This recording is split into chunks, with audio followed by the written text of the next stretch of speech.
చదువుకునే విద్యార్థులందరికీ కూడా శుభవార్త. చదువుకుంటున్న ప్రతి విద్యార్థి తల్లి అకౌంట్‌లో గనుక చూసుకున్నట్లయితే రాష్ట్ర ప్రభుత్వం మనకి రూ. 13,000 ఆర్థిక సహాయాన్ని అయితే అందించింది. వాళ్ళ చదువులకి సంబంధించి కానివ్వండి, ఇతరత్ర కారణాల వల్ల. సో, దీని స్టేటస్‌ని ఎలా తెలుసుకోవాలి? అంటే ఈ ప్రభుత్వ పథకం యొక్క ముఖ్యమైన ఉద్దేశ్యం ఏందంటే, చదువుకున్న పిల్లల తల్లులకి ఆర్థిక సహాయం అందిస్తే, ఆ పిల్లలకి ఎలా పెంచుకోవాలంటే, వారి యొక్క అవసరాలను ఎలా తీర్చుకోవాలి, వాళ్ళ చదువుకి ఈ డబ్బుని ఎలా ఉపయోగించుకోవాలనే ఆర్థిక స్వేచ్ఛను కూడా ప్రభుత్వం వారికి అందించింది.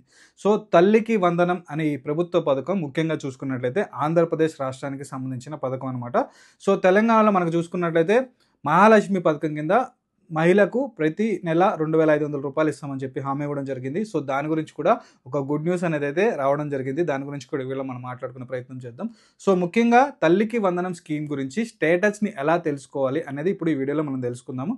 సో, నేను చెప్పే ఈ వెబ్‌సైట్‌లోకి వెళ్లి మీరు చెక్ చేసుకోవచ్చు. ఈ వెబ్‌సైట్ లింక్ కింద డిస్క్రిప్షన్‌లో ఇవ్వడం జరుగుతుంది. అలాగే ఫస్ట్ కామెంట్‌లో కూడా మీకు వెబ్‌సైట్ లింక్ డైరెక్ట్‌గా ప్రొవైడ్ చేయడం జరుగుతుంది. సో, అందులోకి వెళ్లి మీరు వెబ్‌సైట్‌లోకి వెళ్ళిన తర్వాత అక్కడ మన యొక్క డీటెయిల్స్‌ని ఎంటర్ చేసి మన స్టేటస్ అనేది అయితే తెలుసుకోవచ్చు. సో, ఎలాగో చూద్దాం ఇప్పుడు. ఇక్కడ స్క్రీన్ మీదకి వచ్చేసేయండి. స్క్రీన్ మీదకి చూపించండి. దగ్గరికి చూపించండి నాకు. సో, ఈ వెబ్‌సైట్ లింక్ అనమాట ఇది. ఇక్కడ మనకు చూసుకున్నట్లయితే ఏదైతే స్కీమ్ అనేదైతే ఉందో ఇక్కడ స్కీమ్ దగ్గరికి వచ్చి తల్లికి వందనం అని ఉంది కదా, ఈ తల్లికి వందనం మీద మనం క్లిక్ చేయాలన్నమాట. సో, ఈ తల్లికి వందనం మీద క్లిక్ చేసిన తర్వాత ఇక్కడ ఇయర్ ఉంటుంది 2025-2026 అకాడమిక్ ఇయర్ అనమాట.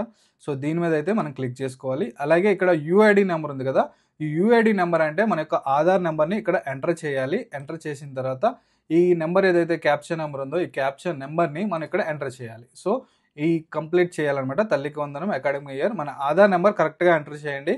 అలాగే ఎంటర్ చేసి క్యాప్చా ఎంటర్ చేసిన తర్వాత మనకి ఓటీపీ అనేది అయితే రావడం జరుగుతుంది. అంటే మన రిజిస్టర్డ్ మొబైల్ నెంబర్కి ఓటీపీ అనేది అయితే రావడం జరుగుతుంది.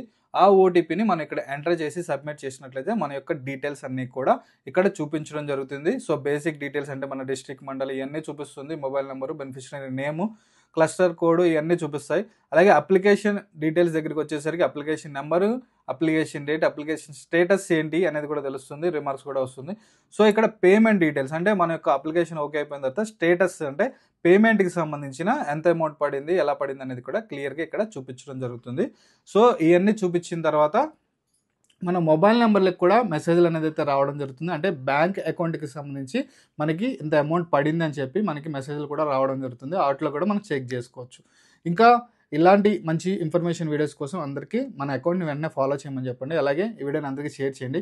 తెలంగాణ ప్రభుత్వ పథకానికి సంబంధించి మనకి అంటే మహాలక్ష్మి పథకం కింద ఏదైతే రూ. 2,500 ఇస్తామని ప్రభుత్వం చెప్పిందో ఆ పథకానికి సంబంధించి ఒక కీలకమైన అప్డేట్ అనేది అయితే రావడం జరిగింది.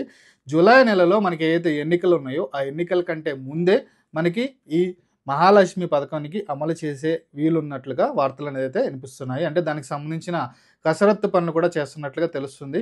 సో, అందరం కూడా వెయిట్ చేస్తున్నాం. మీరు కూడా వెయిట్ చేస్తున్నట్లయితే వీడియో కింద కామెంట్ చేయండి. మహాలక్ష్మి పథకం కోసం మీరు వెయిట్ చేస్తున్నట్లయితే.